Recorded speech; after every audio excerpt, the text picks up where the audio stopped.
Superintendent's report. Dr. Nicholas? Yeah, I just have a brief update on Hold Harmless and then a short presentation on the brand new guidelines. I don't know if that's guidelines number 17.2.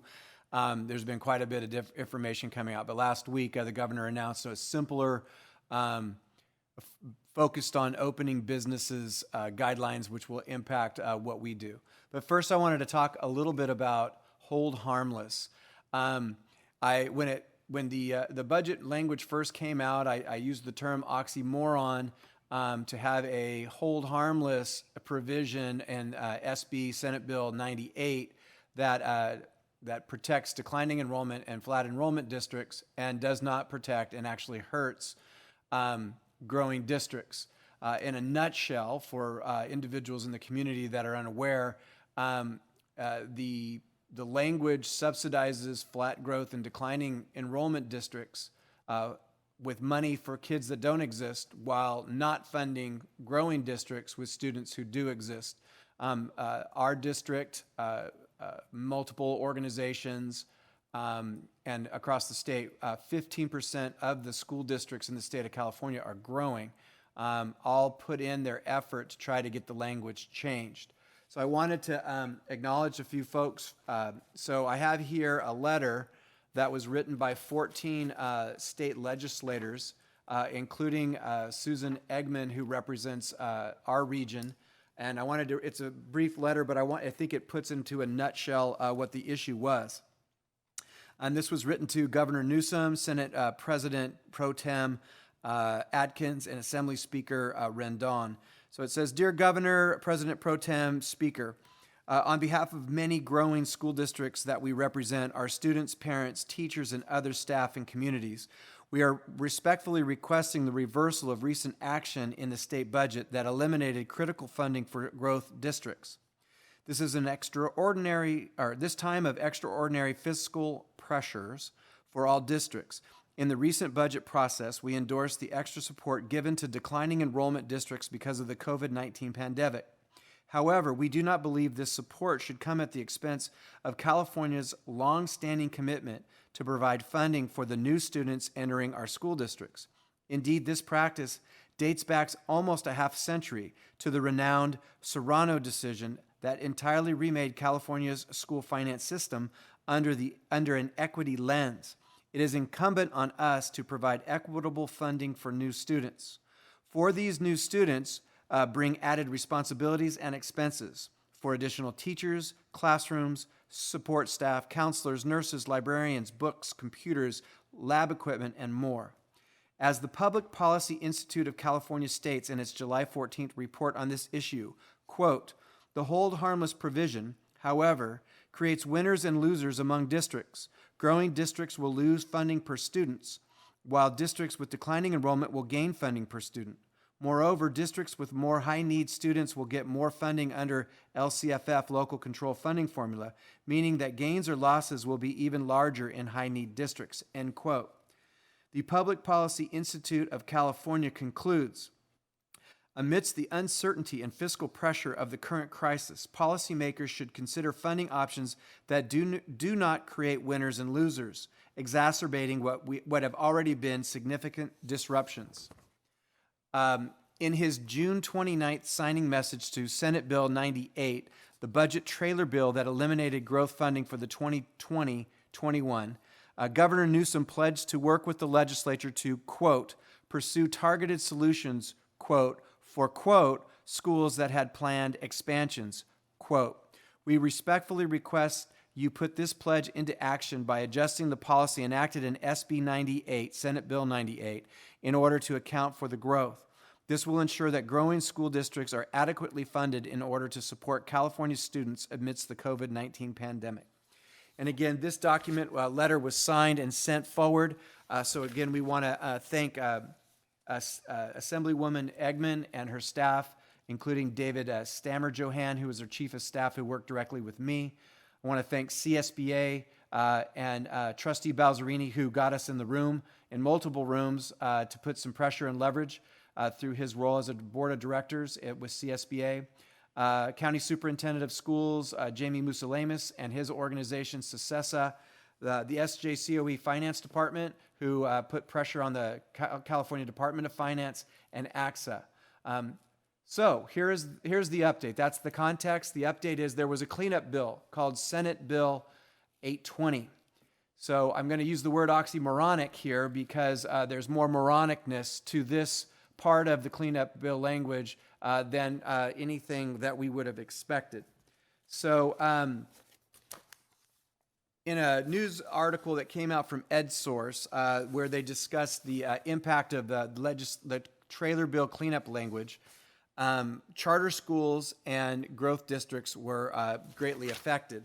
And so here's just a couple of excerpts that I think, again, show how Senate Bill 820 did improve situations, but did not meet the mark. So it says here, advisors of Governor Gavin Newsom and the Department of Finance devised the solution which Assemblyperson from Sacramento called a fair compromise in an earlier hearing. The state will fund school districts and charter schools for additional enrollment if they can document their growth plans in a financial report filed last spring or in the budget they approved for the 2020-21 school year. So in essence, it works as an alternative for growth districts and charter schools can submit enrollment figures as of October 1 and use that for calculating funding. But the funding will be based on, and I quote, the lowest of the two options, which is why districts and charter schools say they will not be made whole. And then it gives an example. Irvine Unified, which has 36,000 students, and it says, Irvine Unified has budgeted more than 300 students for this year, a growth of about 1%, bringing in an additional $3 million that the district can now count as the result of this new trailer bill legislation. But if actual enrollment exceeds budget enrollment, then the districts will have to absorb these costs with no additional revenue. So a district, Irvine, with 36,000 students, is projecting growth of 300 students is going to lose $3 million. So when I give you our numbers, our losses far exceed the percentage of loss that Irvine is going to have to eat if their growth exceeds the projection. So we currently have a student population of approximately 6,420 students.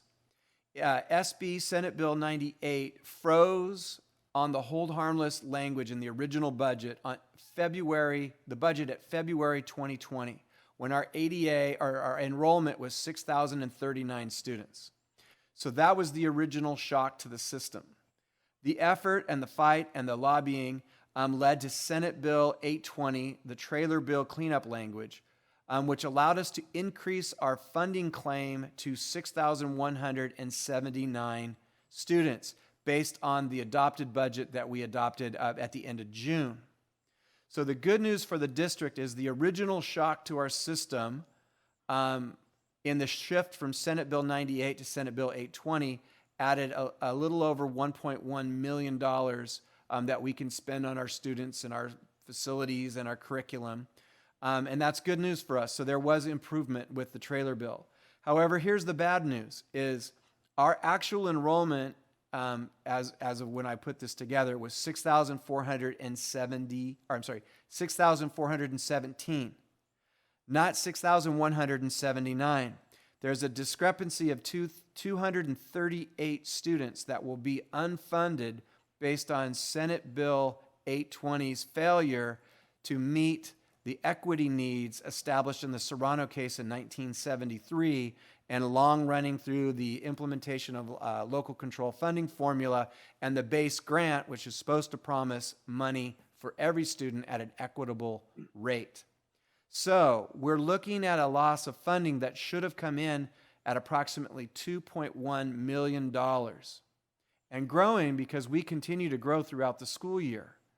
So this is very disappointing news. It's going to put a stress on our district in that things that we normally can expand and things that we normally can do, or staff that we may have considered to hire, or a program we would have considered to buy, will not be done this year unless this is rectified. So I would like to recommend to the board that we take advantage of Trustee Balzerini's position as a board of director member for CSBA and have him contact their lead gentleman, Mr. Myers, and get some support from the Education Legal Alliance, and recommend filing suit in the name of equity and the lack of equity in funding that was promised in LCFF through that organization. And then the other thing I would say is if CSBA, and that would also probably include the other 15% of school districts in California that are growing. But I would also put out for food for thought that if CSBA would not move forward with that, I would recommend that we consult counsel and consider suing the state ourselves. This is an egregious failure on the state's part, and the audacity to call this a compromise, giving us the lowest of two options. Irvine, at 36,000 students with the large supplemental and concentration grant monies, along with federal monies, can absorb a $3 million blow. A district our size, at 6,400 kids, taking a $2 million blow, it's catastrophic. And it's frankly runs in the face of all the things that have been promised by the folks in Sacramento that support education. So that's the end of this part of Hold Harmless of my presentation, but I just wanted to put that information out there.